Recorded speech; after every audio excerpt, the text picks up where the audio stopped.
it's me, Renee. I'm back, and this is my Gilmore Girls Readathon wrap-up. So, the Gilmore Girls Readathon ran from November 15 till November, let me just check, it was 1 week. Don't I have it? Let me check. It ran from Sunday to Sunday, so 15 till the 22nd. So yeah, it finished last week, obviously. And yeah, I'll link my TBR down below. And yeah, I didn't get to all the books, though, as usual, or as I often do, I often have a big TBR and stuff gets in the way and stuff. So last week, it wasn't like I wasn't really sick, but I suppose, okay, so just not that I have to explain myself, but I'm just gonna say it. Because yeah, how to explain how my reading went and why it went and didn't went. So on Monday I went for a walk. Well, I went for different walks, and I did that for like 3-4 hours. I did the same on Friday. On Wednesday I went to work, and the work was kind of, I went to work for longer than usual because Christmas shopping. I work in a bookstore, in case you didn't know. So yeah, and then Tuesday and Thursday, I suppose that was kind of this most read. And yeah, so and yeah, I did read some. I did also, and then on that Saturday, I didn't read a lot, but I did read some. So yeah, so that's kind of the backstory of that. And I suppose also like on Tuesday and on Friday, I was waiting on news for. Yeah, I was waiting on some news, and I couldn't really concentrate that much. So like on both Tuesday, I was like thinking of that a lot, and I suppose that's exactly why I went walking for a long time on Friday, trying to take my mind off it. And so I read a bit on Friday evening, but I didn't like read that much on Friday day. So yep, but I did read some. It wasn't like I didn't read anything. So in the beginning of the week, I listened and finished to Legendborn by Tracey Deonn. Tracey Deonn. It came out this year. In case you didn't know, it's about black. It's written by a black author about a black protagonist, and she discovers this secret society of Merlins and King Arthurs and all this hidden society, magic society thing. Weird. Suddenly I have a ghost in my room. Yeah, anyway. And yeah, it's about this girl, she discovers this secret society and stuff happens. It was a good book. I really enjoyed it. Though I suppose I think it's not tainted, but like, I think a lot of people love the book. And not to say I didn't love the book, but partially it was scary, like seriously scary. And I think that made me kind of not love it as much, even though I still did give it 5 stars on Goodreads. And yeah, and also like I was a bit, I have to say, I was a bit confused about the love, because at first there's just one love interest, and then there becomes this love triangle. Yeah, and honestly, the second person love triangle, I was like, what? What? Okay, so this is slightly spoiler, but I have to say this. So for the first half of the book, this character, he harasses her, he threatens her, he bullies her, he makes her think she's unloved, and he's just really a douchebag. And then, like, halfway point, it goes, okay, yeah, you aren't a threat. You're not a threat. You're just naive, and you're just different. You're just unlucky. And then suddenly they start flirting, or flirting-ish, and I don't know. I couldn't really see that happening at all. I felt it was so unrealistic. It was like, why are you so much into this guy? Why? I, yeah, I wasn't into it at all. It's just, I suppose maybe it could like maybe understand like her getting into it after, because I know this is the start of a series, so I could maybe understand her falling for him after in book 2 or book 3, but in the same book where he threatened you repeatedly, he threatened your life, and yet you no. I didn't like it. Didn't like it at all. I did really like most aspects of it. Other than that though, the scary villains, that aspect of it. But other than that, yeah, I really liked the characters. I really liked the setting. I really liked the story. I felt it was explained in a good way. It was like whoa, it wasn't world building and just confusing and just so much. It was just explained and done very well. I really liked that. It was done in a good way. And I really liked the themes it went into, and the characters, as I said, and the plots, and the way it was written. And yeah, I'll say for the most part, I really enjoyed it. It was a really good book. So yeah, you might ask yourself, which prompt does it go for? Actually, a lot. And there's an only child. The protagonist is the only child. It's a complicated love. When isn't love complicated, I suppose? But yeah. And then there's also a mother-daughter relationship. So actually, her mom died a few months before the book starts. Well, I suppose she dies in the prologue, and then like most of the books is kind of about her grieving and stuff. So yeah, it's about her thinking about her mom and stuff. So yeah, it's pretty. I would say yeah, mother-daughter thing is pretty big in theme in there really. So yeah, and yeah, it's not just her, but it's other characters that have the mom issues as well. So yeah. And then I also so that was the first book I finished. I start it that week? I think maybe I started on Sunday. I think because actually I listened to it. I listened to it all on audiobook, and I think I started last week. I have to double check, but I think I started like last week or like maybe on Sunday, like the first day of this readathon. Might be wrong. So yeah, I think yeah. Anyway, it was the first one I finished, which was on Tuesday. And then the next thing I did when I finished a book, I didn't start this last week, but I finished it, so I'm counting it. And that is, give me a moment. Where is the book? There. So, Guyaholic by Carolyn Mackler. It's the second book in the companion series. It's not big, so I can't really explain it. I haven't finished it before now. I started in September, and I didn't really finish it before now because it's a contemporary. It's about a teen. She's called Valentine, but she's usually referred to as V. And it's about her summer after finishing high school and going on a road trip and her finding herself, I suppose, in a way. It's about her relationship with her mom, which is kind of iffy, and her relationship with herself and growing up and stuff like that. It's, as you see, it's not long, but it's very good. Still very good. Very many thoughts. Like honestly, often I think like if books are thin like this one, it's actually under 200 pages. So like it's under 200 pages can it be good then? Because often actually I find thin books or shorter books to not be that good because they don't really get into books, like into the plot and stuff. But this one is really good. I mean, I don't really think you need more pages than what it has. So yeah, I really like that aspect of it. And yeah, very good book. So yeah, finish this one. And then I didn't like read constantly through the week, but yeah, one now and then. And then on yeah, and then what I did next, I picked up Trials of Apollo on Friday because I like feel like okay, I need to read something funny to take my mind out of this thing I'm having on my mind so much. And I actually did a video on this, like which book I was going to start next. I can link that also in the blue because why not? But yeah, I read the first beginning of the books and then end up starting this one.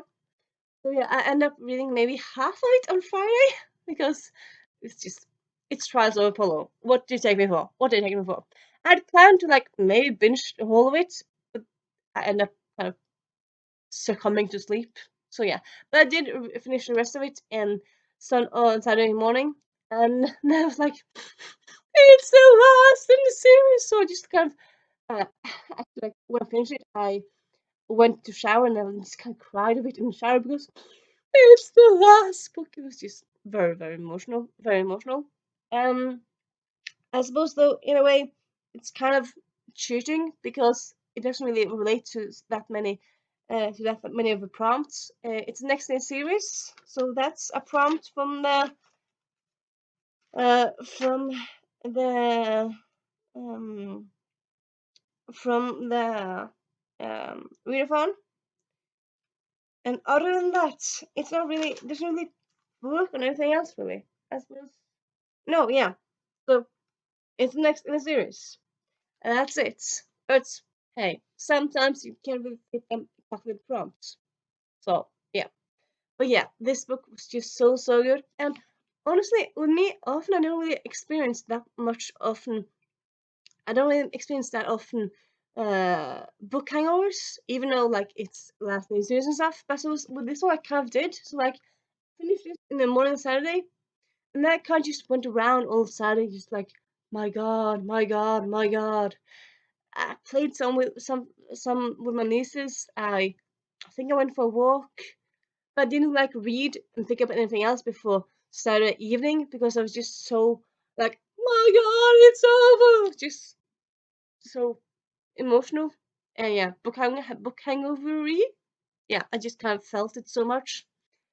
And so yeah, originally I kind of had planned to read all the books from that video that I decided to read this one from the weekend. I didn't do that, but yeah, I did read another book after I did. Um, I did start this one on. I think maybe I started on Saturday. Yeah, I think actually I started this on Saturday. No, no, wait, didn't start it on Saturday. But yeah, you know what? I remember one book I'm forgetting. So wait a minute. So yeah, actually, it was Spoiler Alert by Olivia Jade that actually started on Saturday. And I love this book so much. So, so much. It's just so, so good. I heard great things about it. I heard good things about Olivia Jade, well, by some people. And this is a book that a lot of people anticipate from this year. But like, me myself included, I didn't get to it before now. Like, okay, you know what? Book hangover, I kind of want something that's not fancy and not heavy and stuff. And all the other books on my TBR were kind of heavier-ish. So like, I want to go for a romance. And this one, oh, yeah, I suppose, yeah, it's a romance, so it's sweet and nice and all that stuff. It's still a bit heavy now and then, but like, as I said, I suppose, not in this video, but like, even funny, lightweight books need some depth to it, or some theme and some message, because like some heavyweight to it. If not, it's just too, just shallow and fluffy, and you need something underneath the surface as well, at least for me. So yeah, but spoiler alert, so so good. It's about these two people. One is April. She's a fan of a TV series and some books, and Marcus is an actor in it. They first meet writing a fanfic for the TV show online, like with online names and stuff, and they communicate with like that way a few years, and then they meet in real life. They don't know who each other are. Well, at first not. So it's kind of supposed, in a way, it's that you got mail thingy where like they have known each other from some other parts, but then they know each other in real life, and then complications and stuff.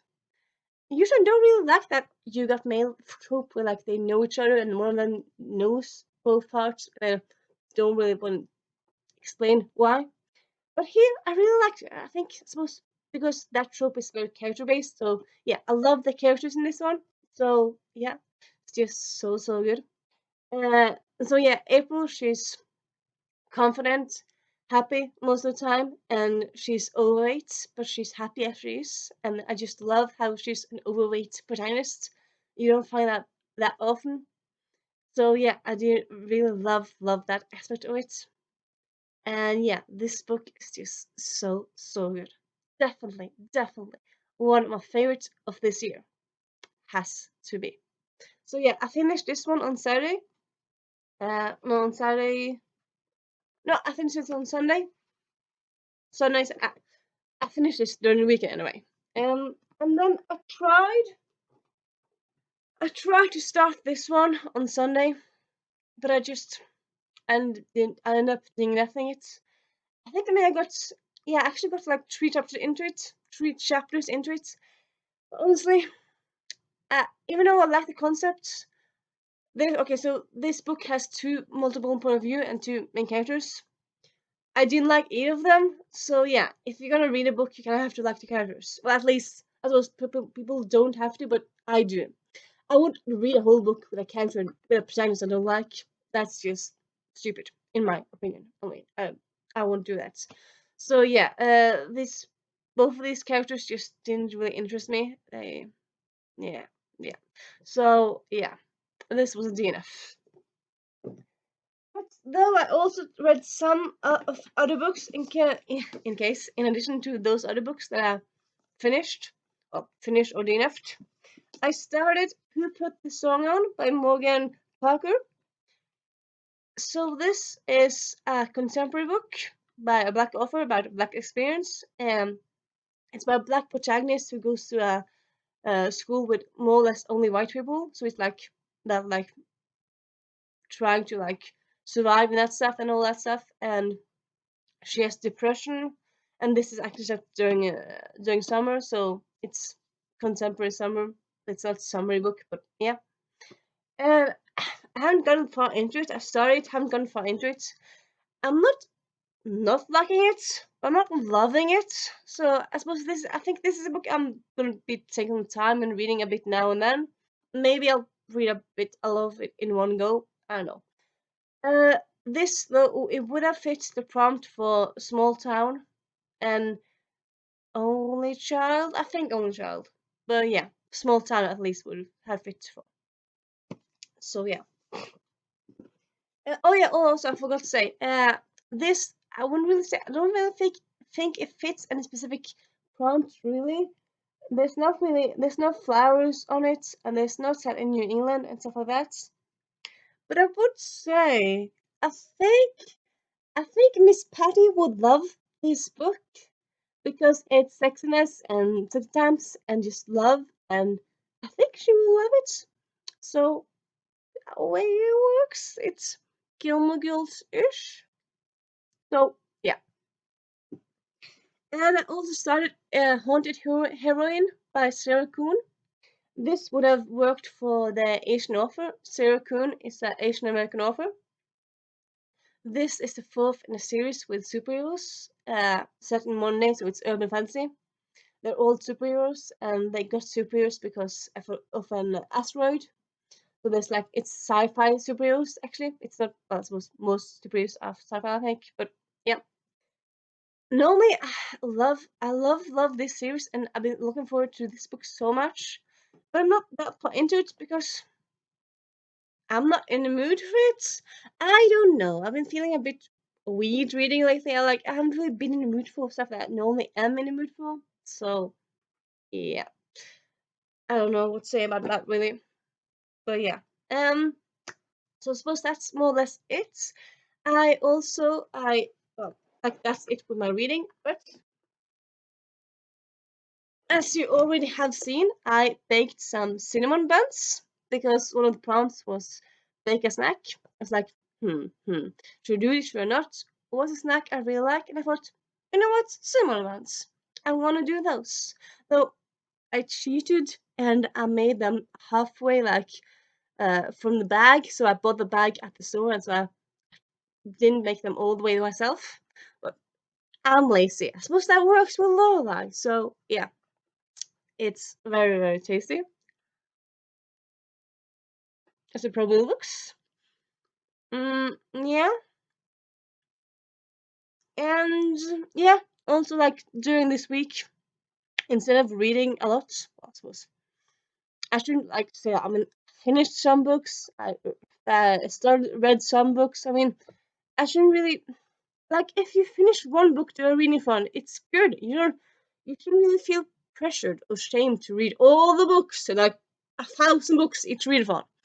and it's this readathon was 1 week. So again, how much do people usually read in 1 week? A lot of people just read one book 1 week. A lot of people don't even finish that. So me finishing 3 books, yeah, I'm happy. Very happy with that. Really, yeah, I shouldn't really stress with that. I suppose it's just me being overthinker, but yeah. But yeah, in addition to not to reading sometimes and not stressing over news, I also watch some Gilmore Girls. I would say more or less every day because Gilmore Girls, I love it so much, and I have been re-watching the series. I'm at season 6 now, and yeah, and I've also been listening to the the Gilmore Girls podcast. I love it so much, and I actually picked it up. I started really listening to it like 2, 3, no, actually 4 years ago. Yeah, 4 years ago actually. Well, like it was talked about like after SAVX and all that stuff, and like when I talked about the revival, and then like the podcast and everything Gilmore was like everywhere in the media, and then everyone talked about Gilmore Guys podcast, and I thought, I want to check it out.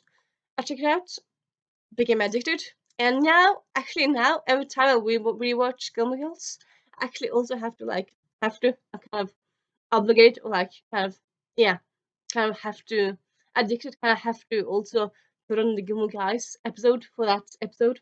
So that was supposed I don't would do it everyone, but I do it most of episodes. So yeah, it's just so fun because I really love Demi and Kevin's thoughts on their own episode, and they have great guests, and sometimes they talk so much noise and silly, and sometimes they talk so much relevant, and it's just a good mix of stuff. And yeah, I just highly recommend it. Highly recommend it. Mm, they also actually have some live episodes on YouTube. You can check those out. I'll link that also in doobly-doo because why not? Mm, and yeah, actually, as I said, actually, the Gilmore Girls readathon was actually the first readathon. The first and second I did on BookTube last year. So it's very fun to do it again, to get back to it. I actually did like a lot of vlogs last year. I don't really think you can find them now so easily because I changed my channel name after that. But I suppose you could like just search up Gilmore Girls Readathon or 2019 or something and you could find it after a while. I suppose I can link some of them down below. I think it's a bit weird though, like I don't really think you can find my videos from, as I said earlier now, because my channel changed. I thought I could find them for a long time, but now I kind of have to I kind of have to search up the title, so that's kind of annoying. But I suppose like if you're wondering if I did this or this tag or this video talked about this and this, I can still link you the video, so it's not a big issue really. But yeah, yeah. So yeah, kind of also like I want, in case this is your first video watching me, or your first video you haven't really watched me talk about Gilmore Girls before. I can't really say I remember. I can't really say I remember how my love for Gilmore Girls started. I just can't remember it always kind of being on TV, like for the first seasons. Well, not quite sure like when it started in a way. It was probably didn't start in 2000, but like maybe it started airing 2003. I'm not quite sure, but yeah, I do remember I remember watching season 5 and season 5 and 6 and 7. I remember like sitting at TV and watching them like when they were airing for the first time. It's not reruns, so that I kind of have memories attached to those. I suppose that might be why I love those actually later seasons. I suppose a bit more because I watched them as they came. So I know that's blasphemous because most people love her children years. I don't know. I really like her Yale years. So yeah, but yeah, I do remember actually when the final actually was airing in Norway, I was actually visiting my aunt for that week because I was doing a sorry, yeah, I was doing what's it called, internship. Like there's a thing there's a thing like this in Norwegian school where you have to do 1 week of internship in whatever place. Um, So instead of school, you do internship in a working place. So I did an internship at my aunt's library. Well, she worked at a school library, but yeah, I went to live with her for a week and did that. That was fun. And then I remember like that's Wednesday going like, okay, Gilmore Girls, it's the last episode. So weird. And then I clicked on like, what? I can't find the Gilmore Girls channel, like the channel that it has airing on. And then my aunt said, no, we don't have all channels because they were weird, or like they had like 2 or 3 channels instead of a lot of channels. Like those like that channel is kind of common, so like you don't have that channel. It's a bit weird, really. So actually, my first time watching the Gilmore Girls final was actually when it was for the first time rerunning. But yeah, when it was on for rerun the first time, I was just crying so much because it's so fun. It's an emotional episode. I love the episode, and yeah, yeah. So yeah, I suppose that's a few of my Gilmore Girls memories. And I would also say you're probably gonna ask me, Team Jess, Team Dean, Team Logan. I suppose I'm gonna answer in 2 ways. One, I suppose both are cheating. Okay, one is cheating because honestly, none of them for me. I kind of always really loved Marty. I just whenever he's back, like whenever I watch his episodes, like Marty, I love him. So sad that that really didn't go into anything at all. Like they didn't date or anything. It was just kind of he was there, he was pining for her, and then he kind of left, and that thing in season 9. So that's sad, really. Though, like I suppose you can't say him because he wasn't really eligible. They never really dated. But then again, honestly, I can't really force myself to say like Dean or Jess or Logan. I suppose Dean in the beginning, because Dean's first boyfriend was really nice, and I like season 1 was really nice. But all in all, I would say either Team Marty or Team No One, because none of them were that good really. Jess, I just honestly, I never really liked Jess.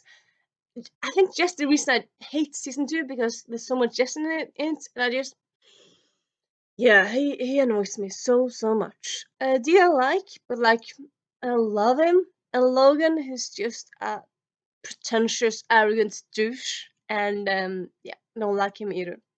Don't like him either. I suppose also like for long for a lot of like season, I love Gilmore Girls. I love the Lorelai plots. I love the Rory plots. I'm like, eh, eh, I don't know. I don't know. Like the ship that I love from Gilmore Girls is Luke and Lorelai. As I think probably most people do. But yeah, that's like my main ship from Gilmore Girls. And yeah, so that's kind of it. I'll link prudent videos in the doobly-doo. And yeah, I'll see you soon. Bye.